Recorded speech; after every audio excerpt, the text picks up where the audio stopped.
तो हेलो दोस्तों, कैसे हैं आप सभी लोग। आज अपन लोग क्लास 12th में केमिस्ट्री का चैप्टर नंबर 5 जिसका नाम है उपसय संयोजक यौगिक, इसके कुछ इम्पोर्टेंट क्वेश्चन करने वाले हैं। तो आइए जल्दी से सभी लोग क्लास में आ जाइए और ज़्यादा से ज़्यादा क्लास को शेयर कीजिए। तो सबसे पहला टॉपिक है अपना कि योगात्मक यौगिक या आणविक यौगिक किसे कहते हैं एवं ये कितने प्रकार का होता है। इम्पोर्टेंट क्वेश्चन है, बोर्ड एग्जाम में हर बार रिपीटेड होता रहता है। इसमें आपको लिखना है कि जब दो या दो से अधिक सरल अस्थायी यौगिक को आणविक अनुपात में मिलाकर गर्म करके वाष्पित करते हैं तो इसके फलस्वरूप एक नए पदार्थ के क्रिस्टल प्राप्त होते हैं जिसे योगात्मक यौगिक कहते हैं। इसकी अभिक्रिया लिख देनी है K2SO4 प्लस Al2SO4 का होल थ्राइज यानी कि बाहर 3 आ जाएगा प्लस 24 यानी कि 24H2O गैप्स में क्या बनाएगा K2SO4 Al2SO4 का होल थ्राइज यानी कि बाहर 3 इंटू 24H2 यानी कि 24H2O।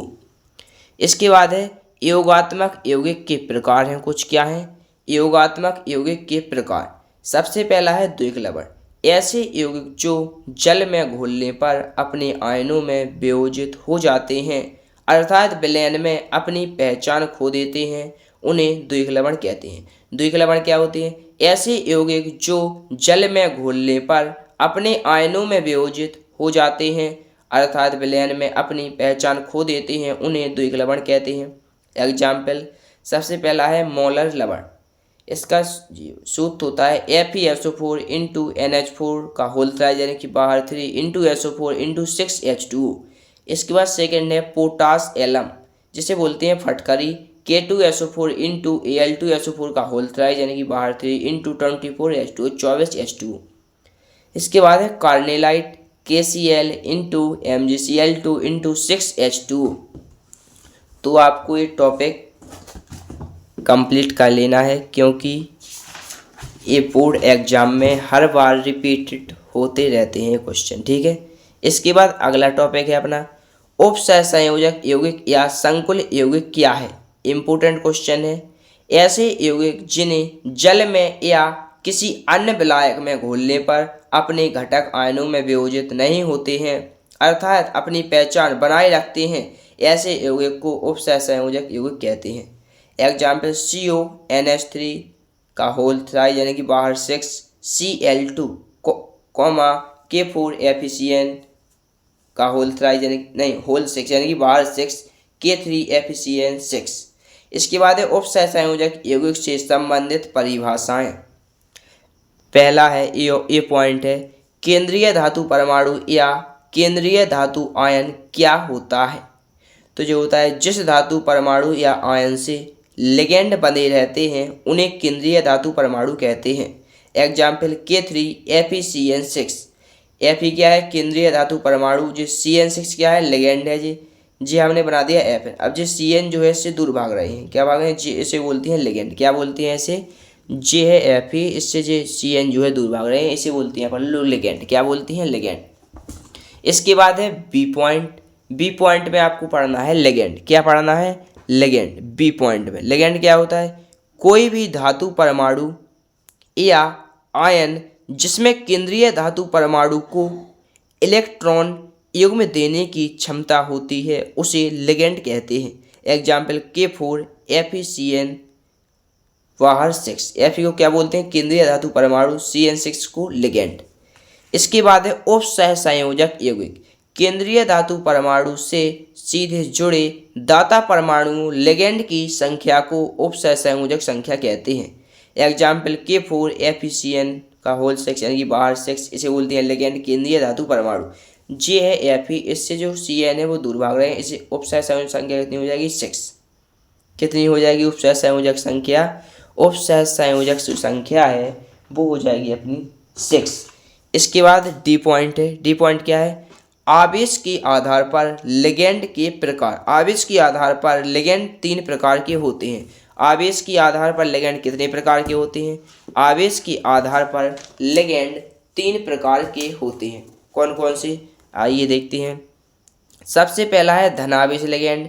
ऐसी लिगेंड जिस पर धनावेश होता है उसे धनावेशी लिगेंड के, जिस पर धनावेश होता है उसे धनावेशी लिगेंड कहते हैं। Example NO2 positive, H3O positive, ETC। इसके बाद है ऋणावेशित लिगेंड। ऐसा लिगेंड जिस पर ऋणावेश उपस्थित होता है उसे ऋणावेशित लिगेंड कहते हैं। Cl negative, Br negative, Cn negative, इसका मतलब है cyanide negative, iodide negative, ETC।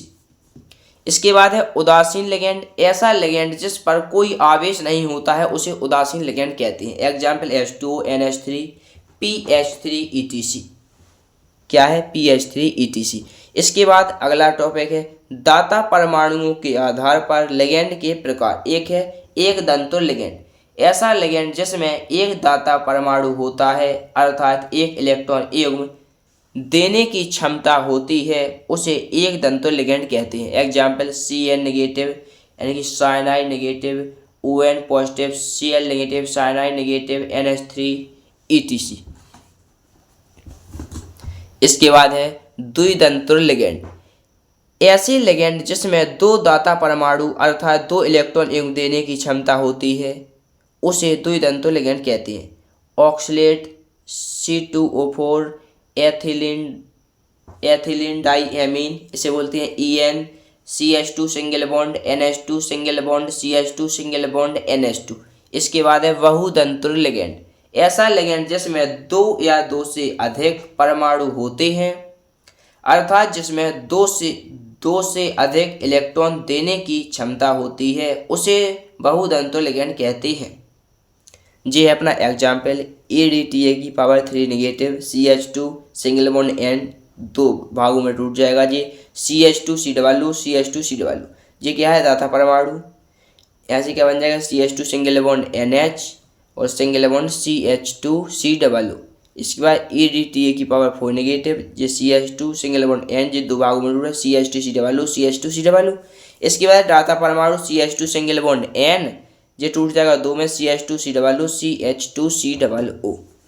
ठीक है, ये जो टॉपिक था मोस्ट इम्पोर्टेंट था, तो आप सभी लोगों को ये टॉपिक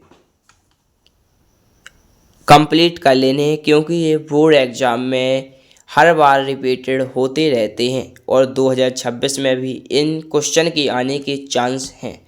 तो आप सभी लोगों से निवेदन है कि आप सभी लोग ये क्वेश्चन अच्छे से कंप्लीट कर लें क्योंकि ये बोर्ड एग्ज़ाम में हर बार रिपीटेड होते रहते हैं। तो आशा करता हूँ, उम्मीद करता हूँ कि आप सभी लोगों को ये क्वेश्चन बेहद आसानी से समझ में आए होंगे। मिलते हैं नेक्स्ट वीडियो में, तब तक के लिए जय हिंद, जय भारत।